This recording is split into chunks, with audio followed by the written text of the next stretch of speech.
नमस्कार.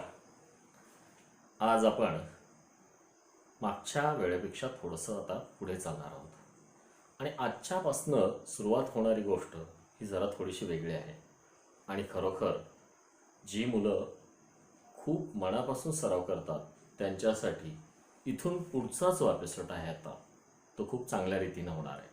कारण आज आपण जी गोष्ट शिकायला सुरू करतोय ती आहे पर्स्पेक्टिव्ह, यथार्थ दर्शन. पर्स्पेक्टिव्ह म्हणजे काय? तर पहिली गोष्ट मी सांगेल, आपले जे डोळे आहेत या डोळ्यांना आपल्याला काही परिसीमा आहेत. काही ठराविक अंतरापर्यंतच आपल्याला दिसतं, त्यानंतरचं दिसत नाही. आणि त्याला आपण म्हणतो क्षितिज रेषा. क्षितिज टेकलेलं, क्षितिज म्हणजे काय? तर आभाळ जिथं जमिनीला टेकलंय ती जागा. आभाळ खरंच जमिनीला टेकतं का? नाही. परंतु आपल्याला ते भासतं, ते दिसतं. त्याचं कारण असं आहे की आपल्या डोळ्याच्या लेवलपर्यंत आपल्याला एक सरळ रेषेमध्ये आपल्याला दिसतं. ते कशा रीतीनं दिसतं? पहिली गोष्ट, ते समांतर दिसत नाही. पायापासून सुरू होणारी रेषा आणि वरनं येणारी रेषा जिथे बरोबर मधोमध जुळते ती क्षितिज रेषा येते आणि ती डोळ्याच्या आय लेवल बरोबर असते. डोळ्यापेक्षा उंच नाही किंवा कमी नाही. आपण बऱ्याच वेळा खूप लांबचं दिसत नसेल तर स्टूल घेऊन चढतो, मग नंतर बिल्डिंगवरती जाऊन बसतो, बिल्डिंगवरनं पाहतो, कारण लांबचं दिसावं. कारण आपण आपली आय लेवल वाढवतो. पण कितीही वाढवली तरी आपल्याला दिसेल अशा भ्रमात राहू नका. कारण समजा मी पुण्यामध्ये एखाद्या बिल्डिंगच्या टेरेसवर बसलोय आणि तिथून मी बारामती किंवा सासवडच्या मित्राला हाय करू शकत नाही, तिथल्या मैत्रिणीला म्हणू शकत नाही, अगं आपण आवाज येत नाही तर काय झालं, आपण एकमेकाला पाहू शकतोय. नाही होऊ शकत आहे. कारण आपल्याला डोळ्यांना काही परिसीमा आहेत. आणि हेच पर्स्पेक्टिव्ह आज आपण शिकण्याचा प्रयत्न करणार आहोत. आणि सर्व स्नेहांकितांना मी विनंती करेन, हो स्नेहांकित म्हटलं आहे, कारण सगळेजण खूप स्नेह देत आहेत, खूप प्रेम देत आहेत. आणि हे झालेल्या व्हिडिओवरनं मला पाहायला मिळतं आहे. आणि त्याचा आनंद घेऊन, त्याची प्रेरणा घेऊन पुढचं देण्याचा प्रयत्न करतो. तर यथार्थ दर्शन याच्यामध्ये आजच्या व्हिडिओमध्ये मी जे शिकवणार आहे ते फक्त स्मरणचित्र आणि पर्स्पेक्टिव्ह म्हणजे स्मरणचित्र आणि वस्तुचित्र किंवा स्टील लाईफ याच्यापुरतं मर्यादित राहत नाही. डिझाईनमध्ये येईल. पण सगळ्यात महत्त्वाचं, आज जी मुलं नाटाचा क्लास करतायत, आर्किटेक्चरला जाण्यासाठी, डिझायनिंगला जाण्यासाठी, वेगवेगळ्या क्षेत्रामध्ये आपल्याला जाण्यासाठी नाटाची एक्झाम द्यावी लागते. इंजिनिअरिंगला जाणारी मुलं इंजिनिअरिंग ड्रॉइंगमध्ये खूप मात खातात आणि तिथं मग हजारो रुपये फी देऊन आपण प्रायव्हेट क्लास करतो. पण मला एकच म्हणायचं आहे, माझे जे आर्किटेक्ट झालेले मुलं आहेत, इंजिनियर झालेली मुलं आहेत, ते सांगतात सर पाया मस्त आहे. पाया जर परफेक्ट असेल ना तर पुढच्या गोष्टी अशा जमतात. आणि त्याच पायाची सुरुवात आज पायाभरणी आपण सुरू करतोय. तेव्हा आजच्या एपिसोडमध्ये सगळ्यांनी लक्षपूर्वक पाहायचं आहे. आणि जर तुम्हाला हा एपिसोड समजला तर मी खरोखर स्वतःला धन्य मानेल. कारण वर्गात जेवढ्या पद्धतीने सांगता येतं त्या पद्धतीने सांगता येईल की नाही याची शाश्वती नाही, पण प्रयत्न करतोय आणि आपल्याला ते समजेल अशी आशा करतो. हो, पण नाही समजलं तर तेवढ्यावर थांबायचं नाही आहे.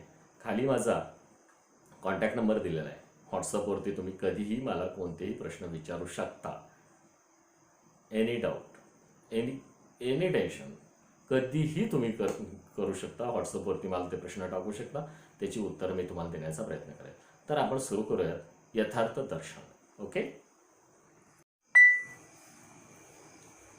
चला पाहूयात आपण की पर्स्पेक्टिव्हमध्ये वस्तू कशा लांब गेल्यानंतर छोट्या दिसतात. हे आता आपल्या समोर इथे एक आत्ता मी रोल उभा केलाय. हा बरोबर तुमच्या स्क्रीनला बरोबर टॉप एंडला म्हणजे आय लेवलवरती याची उंची आहे.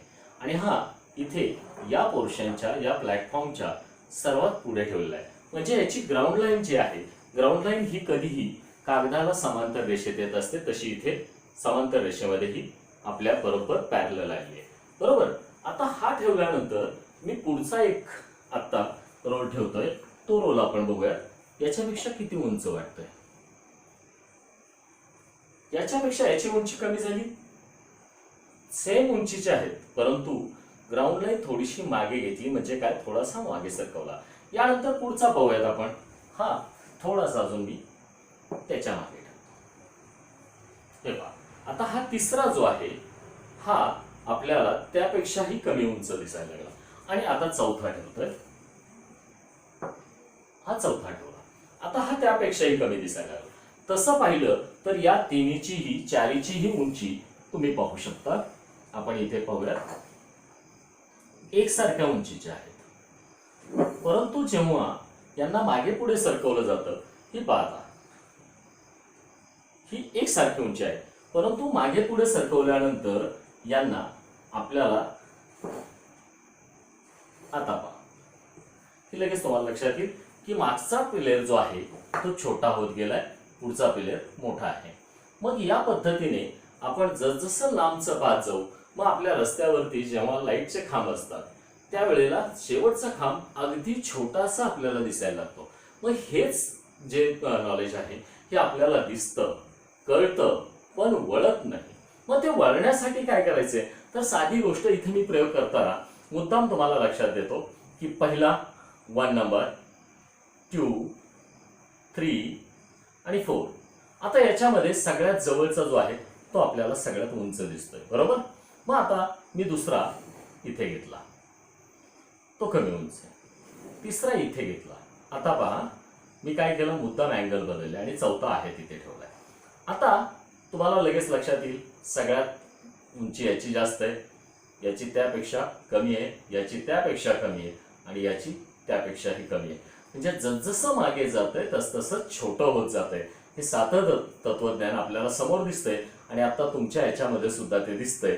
तेव्हा ती गोष्ट लक्षात घ्यायची आणि आपण आता कागदावरती पाहणार आहोत की कशा रीतीनं हे आपल्याला कागदावर उतरायचंय. तर प्रत्यक्ष आता तुम्हाला या सगळ्या गोष्टी दिसत आहेत.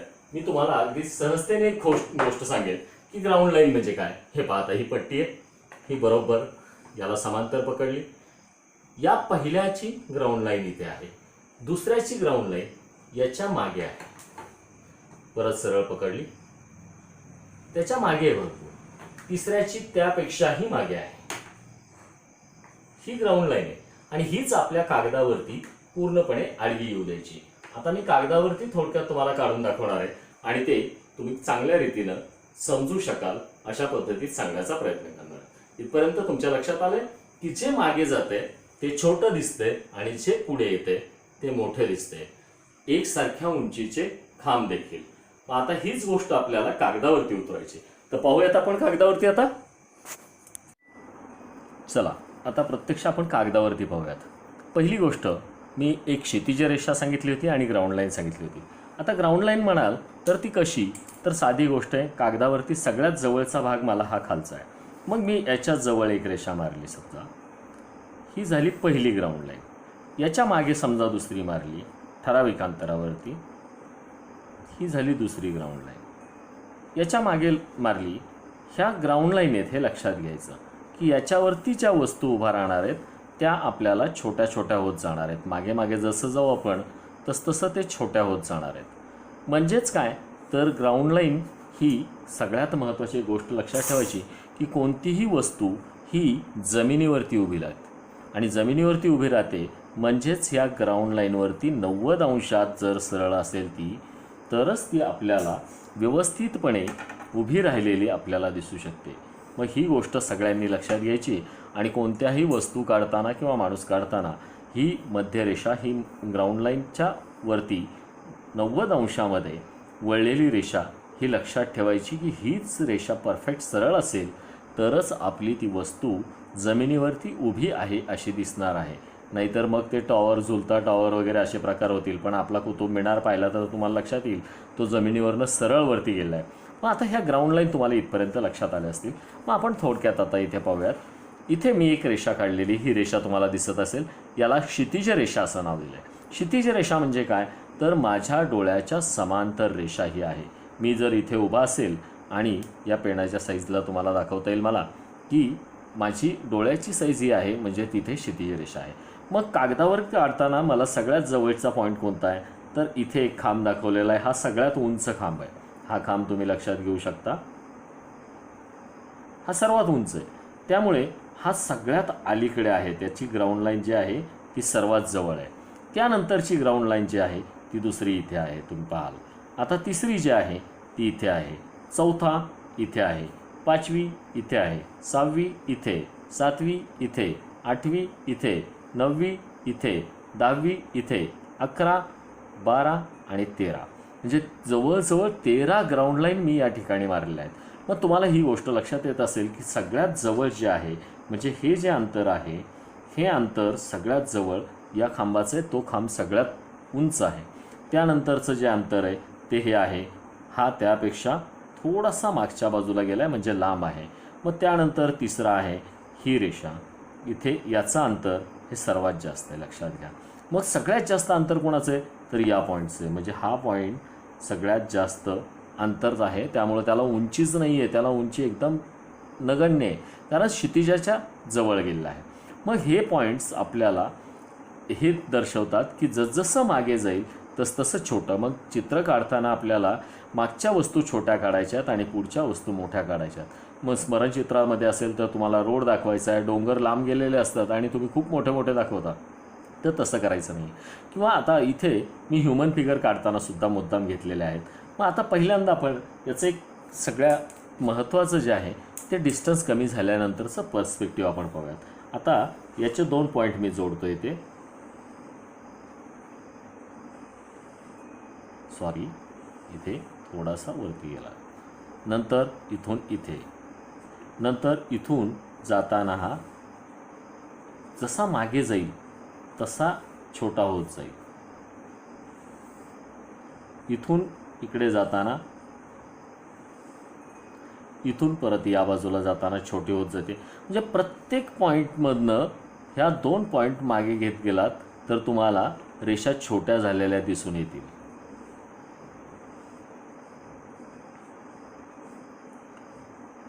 आणि एकदम शेवटला एकदम छोटं, म्हणजे जसजसं मागच्या बाजूला जाऊ तसतसं त्या रेषा आपल्याला, एक साधी गोष्ट मी इथे तुम्हाला दाखवतो.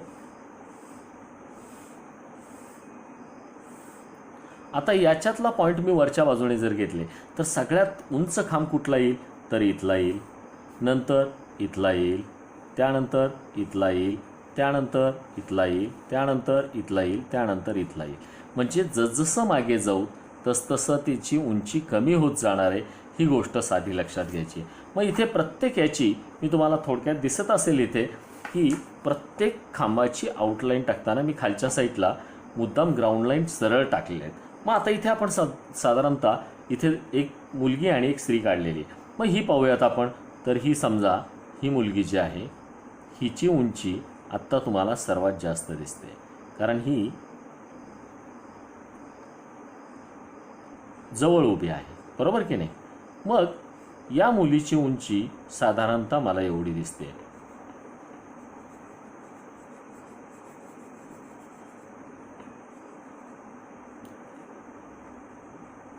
बरोबर.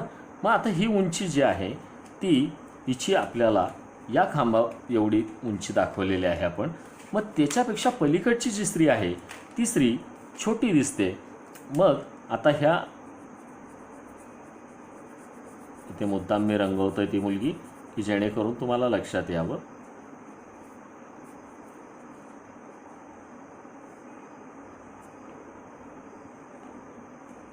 ही पलीकडची स्त्री तिच्यापेक्षा छोटी आहे. मग त्या स्त्रीची साडी आपण इथे रंगवून बघूयात.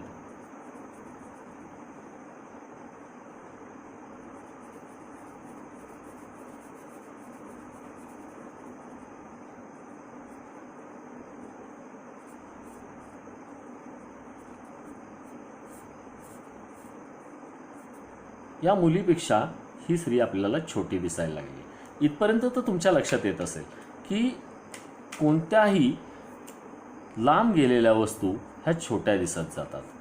मग इथे ही स्त्री सुद्धा लांब गेलेली आहे, त्यामुळे आपल्याला इथे छोटी दिसते. आता पहा,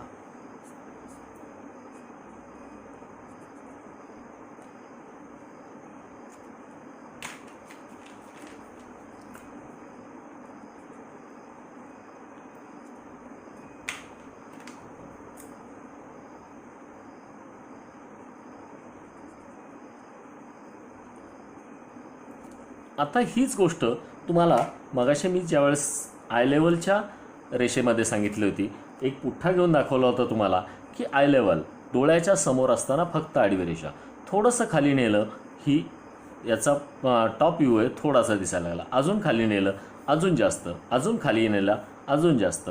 तुम्हाला आपण कॅमेरामध्ये तुम्हाला साधारणतः मी 3 स्टेप दाखवल्या होत्या कारण तिथे आपल्याला डेप्थ होती. पण जसजसं खाली जाऊत आणि पूर्ण खाली गेल्यानंतर तो स्क्वेअर दिसणार आहे. पण सगळ्यात महत्त्वाची एक बाब लक्षात येते का तुमच्या याच्यामध्ये यांची पुढची बाजू जी आहे ती रुंदी ही सर्वांची समान आहे. कारण इथे मी एकाच सरळ रेषेमध्ये म्हणजे तुम्हाला सांगताना सांगितलं होतं मध्यरेषा, मी एक उभी रेषा आणि एक आडवी रेषा ह्या 2 मध्यरेषा येतात. मग याच लेवलला अंतर कमी जास्त म्हणजे इथे जसं मी मागे मागे गेलो आहे तसं न करता एकाच लेवलला खाली किंवा वरती नेतो त्यावेळेला हा पोर्शन जो आहे हा आपल्याला खाली जाईल तसा वाढत जाणार आहे, डोळ्याच्या लेवलला येईल तसा कमी होत जाणार आहे. तसंच वरच्या बाजूला सुद्धा नेईल. आणि तुम्ही घरामध्ये झोपल्यानंतर बघा तुम्हाला सगळं छत वगैरे एकदम क्लिअर दिसतं अगदी. आणि ज्यावेळेस खालनं पाहतो त्यावेळेस पर्स्पेक्टिव्हमध्ये मागच्या बाजूला छोटं झालेलं दिसतं. तर ही गोष्ट ही बाब सगळ्यांनी लक्षात घ्यायची. आणि पर्स्पेक्टिव्हचा पहिला नियम लक्षात घ्यायचा आहे की वस्तू जसजशी माझ्या डोळ्यापासनं पायापासनं लांब जाईल मागे जाईल तसतशी ती छोटी होत जाणार आहे आणि जशी जवळ येईल तशी मोठी होत जाणार आहे. हाच नियम वरती अथवा खाली जाताना सुद्धा होतो. खाली आपण जमिनीपासून आपली उंची 5-6 फुटापेक्षा जास्त नाही आहे, 7 फूट 8 फुटापर्यंत म्हणूयात, इतक्याच लेवलपर्यंत आपण खाली जाऊ शकतो. पण वरच्या लेवलला आपण आभाळापर्यंत जाऊ शकतो. त्यामुळं वरती ज्यावेळेस एरोप्लेन डोक्यावरनं जातं त्यावेळेस पूर्ण एरोप्लेनची आउटलाईन आपल्याला दिसते. हीच गोष्ट लक्षात ठेवायची की मागे जाताना म्हणजे लांब जाताना दूर जाताना मग ती समोर असो अथवा वरती असो किंवा खाली विहिरीमध्ये असो ही आपल्याला छोटी होत जाणार आहे. हा पर्स्पेक्टिव्हचा यथार्थ दर्शनाचा सगळ्यात पहिला नियम तुम्ही सर्वांनी लक्षात घ्यायचा आहे. आणि मी आशा करतो की तुम्हाला हे लक्षात आलं असेल. आपण पुढचा एपिसोड घेताना आता सर्कलमध्ये जाणार आहोत आणि एलिप्समध्ये जाणार आहोत. त्यामुळं लक्षात घ्यायचं आहे की हे स्क्वेअरमधलं तुम्हाला जेव्हा पक्क लक्षात येईल तेव्हाच आपण त्याच्यानंतर पुढचा व्हिडिओ पाहणार आहोत. पुढच्या व्हिडिओकडे जाताना ही बाब लक्षात येणं खूप महत्त्वाचं आहे की छोटं होत जाणाऱ्या वस्तू लांब जातील तशा छोट्या. मग सर्वांना लक्षात आलं आहे असं समजतो. आणि आता आपण आजच्या व्हिडिओला इथे थांबूयात. सगळ्यांना जर समजलं असेल तर निश्चितपणे मला प्रतिक्रिया द्यायला विसरू नका. माझा नंबरही खाली दिलेला आहे आणि त्याचबरोबर पुन्हा एकदा इथे नंबर देतो मी, हवं तर तुम्हाला आता पाहायला मिळतं इथे. मी प्रत्येक व्हिडिओमध्ये शक्यतो नंबर देण्याचा प्रयत्न करतो आहे की जेणेकरून तुम्हाला काही अडचणी आल्या तर निश्चितपणे तुम्ही मला फोन करू शकता. 77 98 23 33 आणि पुन्हा 23. ही गोष्ट सगळ्यांनी लक्षात घ्यायची. आणि सर्वात महत्त्वाचं चॅनल सबस्क्राईब करायचं, बेल आयकॉन दाबायचे आणि पुन्हा आपण स्वार्थी न होता आपल्या आप्तेष्टांना जवळच्यांना सगळ्यांना हे शिकता यावं याच्यासाठी लिंक फॉरवर्ड करायची हे विसरायचं नाही. धन्यवाद. शुभरात्री. चला आता प्रत्यक्ष आपण कागदावरती पाहूयात. पहिली गोष्ट मी एक क्षितिज रेषा सांगितली होती आणि ग्राउंड लाईन सांगितली होती. आता ग्राउंड लाईन म्हणाल तर ती कशी, तर साधी गोष्ट आहे. कागदावरती सगळ्यात जवळचा भाग मला हा खालचा आहे. मग मी याच्या जवळ एक रेषा मारली समजा, ही झाली पहिली ग्राउंड लाईन. याच्या मागे समजा दुसरी मारली ठराविक अंतरावरती, ही झाली दुसरी ग्राउंड लाईन. याच्या मागे मारली, ह्या ग्राउंड लाईन आहेत हे लक्षात घ्यायचं की याच्यावरती ज्या वस्तू उभा राहणार आहेत त्या आपल्याला छोट्या छोट्या होत जाणार आहेत. मागे मागे जसं जाऊ आपण तसतसं ते छोट्या होत जाणार आहेत.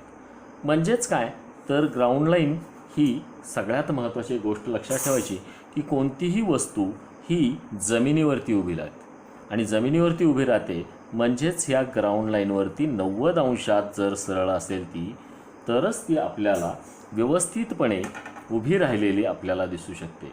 मग ही गोष्ट सगळ्यांनी लक्षात घ्यायची. आणि कोणत्याही वस्तू काढताना किंवा माणूस काढताना ही मध्यरेषा ही ग्राउंड लाईनच्या वरती 90 अंशामध्ये वळलेली रेषा ही लक्षात ठेवायची की हीच रेषा परफेक्ट सरळ असेल तरच आपली ती वस्तू जमिनीवरती उभी आहे अशी दिसणार आहे.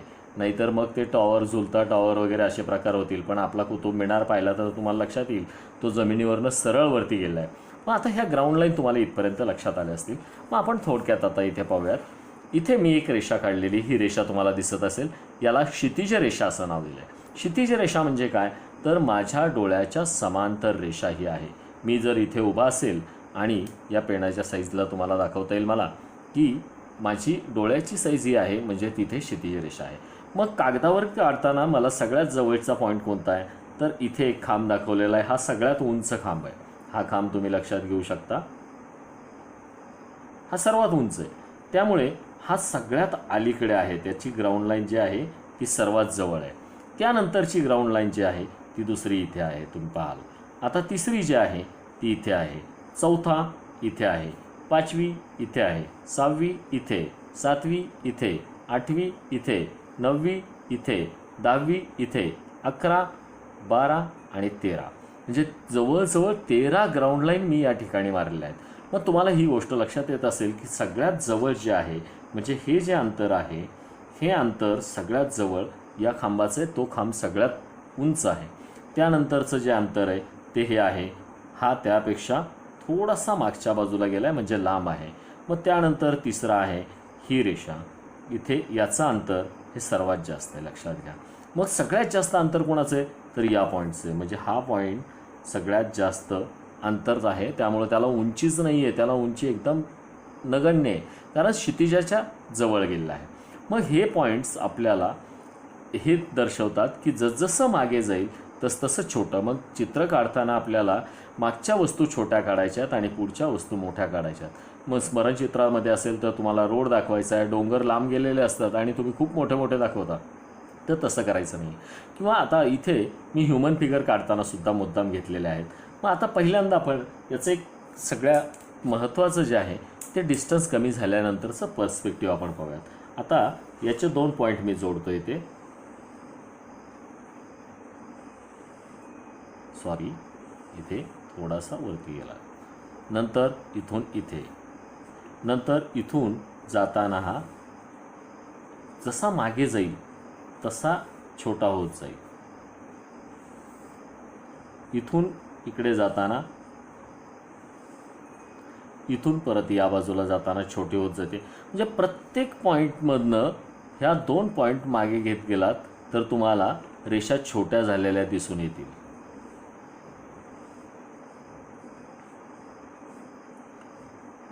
आणि एकदम शेवटला एकदम छोटं. म्हणजे जसजसं मागच्या बाजूला जाऊ तसतसं त्या रेषा आपल्याला, एक साधी गोष्ट मी इथे तुम्हाला दाखवतो. आता याच्यातला पॉईंट मी वरच्या बाजूने जर घेतले तर सगळ्यात उंच खांब कुठला येईल, तर इथला येईल, नंतर इथला येईल, त्यानंतर इथला येईल, त्यानंतर इथला येईल, त्यानंतर इथला येईल, त्यानंतर इथला येईल. म्हणजे जसजसं मागे जाऊ तसतसं त्याची उंची कमी होत जाणार आहे. ही गोष्ट साधी लक्षात घ्यायची. मग इथे प्रत्येक याची मी तुम्हाला थोडक्यात दिसत असेल इथे की प्रत्येक खांबाची आउटलाईन टाकताना मी खालच्या साईडला मुद्दाम ग्राउंड लाईन सरळ टाकलेले आहेत. मग आता इथे आपण साधारणतः इथे एक मुलगी आणि एक स्त्री काढलेली. मग ही पाहूयात आपण. तर ही समजा ही मुलगी जी आहे हिची उंची आत्ता तुम्हाला सर्वात जास्त दिसते, कारण ही जवळ उभी आहे, बरोबर की नाही. मग या मुलीची उंची साधारणतः मला एवढी दिसते.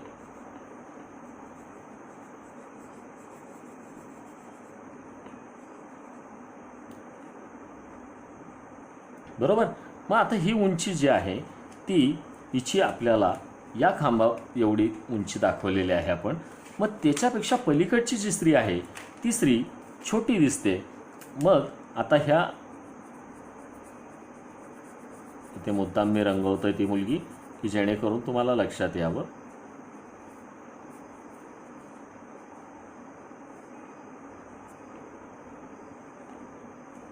ही पलीकडची स्त्री तिच्यापेक्षा छोटी आहे. मग त्या स्त्रीची साडी आपण इथे रंगवून बघूयात.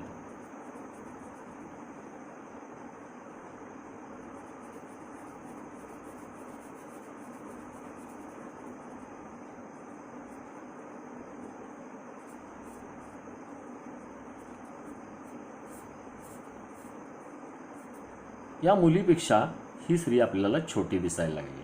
इथपर्यंत तर तुमच्या लक्षात येत असेल की कोणत्याही लांब गेलेल्या वस्तू ह्या छोट्या दिसत जातात. मग इथे ही स्त्रीसुद्धा लांब गेलेली आहे, त्यामुळे आपल्याला इथे छोटी दिसते. आता पहा,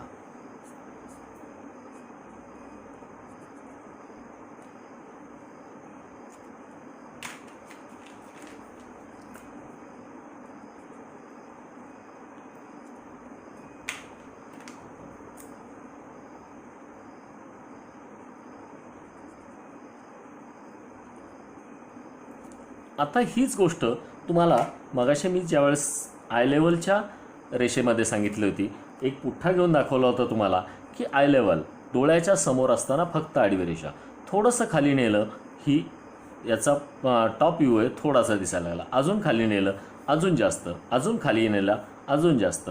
तुम्हाला आपण कॅमेरामध्ये तुम्हाला साधारणतः मी 3 स्टेप दाखवल्या होत्या, कारण तिथे आपल्याला डेप्थ होती. पण जसजसं खाली जाऊत आणि पूर्ण खाली गेल्यानंतर तो स्क्वेअर दिसणार आहे. पण सगळ्यात महत्त्वाची एक बाब लक्षात येते का तुमच्या याच्यामध्ये यांची पुढची बाजू जी आहे ती रुंदी ही सर्वांची समान आहे. कारण इथे मी एकाच सरळ रेषेमध्ये, म्हणजे तुम्हाला सांगताना सांगितलं होतं मध्यरेषा, मी एक उभी रेषा आणि एक आडवी रेषा ह्या 2 मध्यरेषा येतात. मग याच लेवलला अंतर कमी जास्त, म्हणजे इथे जसं मी मागे मागे गेलो आहे तसं न करता एकाच लेवलला खाली किंवा वरती नेतो, त्यावेळेला हा पोर्शन जो आहे हा आपल्याला खाली जाईल तसा वाढत जाणार आहे, डोळ्याच्या लेवलला येईल तसा कमी होत जाणार आहे. तसंच वरच्या बाजूला सुद्धा नेईल. आणि तुम्ही घरामध्ये झोपल्यानंतर बघा तुम्हाला सगळं छत वगैरे एकदम क्लिअर दिसतं अगदी, आणि ज्यावेळेस खालनं पाहतो त्यावेळेस पर्स्पेक्टिव्हमध्ये मागच्या बाजूला छोटं झालेलं दिसतं. तर ही गोष्ट, ही बाब सगळ्यांनी लक्षात घ्यायची. आणि पर्स्पेक्टिव्हचा पहिला नियम लक्षात घ्यायचा आहे की वस्तू जसजशी माझ्या डोळ्यापासनं पायापासनं लांब जाईल, मागे जाईल, तसतशी ती छोटी होत जाणार आहे आणि जशी जवळ येईल तशी मोठी होत जाणार आहे. हाच नियम वरती अथवा खाली जाताना सुद्धा होतो. खाली आपण जमिनीपासून आपली उंची 5-6 फुटापेक्षा जास्त नाही आहे, 7 फूट 8 फुटापर्यंत म्हणूयात, इतक्याच लेवलपर्यंत आपण खाली जाऊ शकतो. पण वरच्या लेवलला आपण आभाळापर्यंत जाऊ शकतो. त्यामुळं वरती ज्यावेळेस एरोप्लेन डोक्यावरनं जातं त्यावेळेस पूर्ण एरोप्लेनची आउटलाईन आपल्याला दिसते. हीच गोष्ट लक्षात ठेवायची की मागे जाताना म्हणजे लांब जाताना, दूर जाताना, मग ती समोर असो अथवा वरती असो किंवा खाली विहिरीमध्ये असो, ही आपल्याला छोटी होत जाणार आहे. हा पर्स्पेक्टिव्हचा यथार्थ दर्शनाचा सगळ्यात पहिला नियम तुम्ही सर्वांनी लक्षात घ्यायचा आहे. आणि मी आशा करतो की तुम्हाला हे लक्षात आलं असेल. आपण पुढचा एपिसोड घेताना आता सर्कलमध्ये जाणार आहोत आणि एलिप्समध्ये जाणार आहोत. त्यामुळं लक्षात घ्यायचं आहे की हे स्क्वेअरमधलं तुम्हाला जेव्हा पक्क लक्षात येईल तेव्हाच आपण त्याच्यानंतर पुढचा व्हिडिओ पाहणार आहोत. पुढच्या व्हिडिओकडे जाताना ही बाब लक्षात येणं खूप महत्त्वाचं आहे की छोटं होत जाणाऱ्या वस्तू लांब जातील तशा छोट्या. मग सर्वांना लक्षात आलं आहे असं समजतो. आणि आता आपण आजच्या व्हिडिओला इथे थांबूयात. सगळ्यांना जर समजलं असेल तर निश्चितपणे मला प्रतिक्रिया द्यायला विसरू नका. माझा नंबरही खाली दिलेला आहे आणि त्याचबरोबर पुन्हा एकदा इथे नंबर देतो मी, हवं तर तुम्हाला आता पाहायला मिळतं. इथे मी प्रत्येक व्हिडिओमध्ये शक्यतो नंबर देण्याचा प्रयत्न करतो की जेणेकरून तुम्हाला काही अडचणी आल्या तर निश्चितपणे तुम्ही मला फोन करू शकता. 77 98 23 33 आणि पुन्हा 23. ही गोष्ट सगळ्यांनी लक्षात घ्यायची. आणि सर्वात महत्त्वाचं, चॅनल सबस्क्राईब करायचं, बेल आयकॉन दाबायचे आणि पुन्हा आपण स्वार्थी न होता आपल्या आप्तेष्टांना, जवळच्यांना, सगळ्यांना हे शिकता यावं याच्यासाठी लिंक फॉरवर्ड करायची, हे विसरायचं नाही. धन्यवाद. शुभरात्री.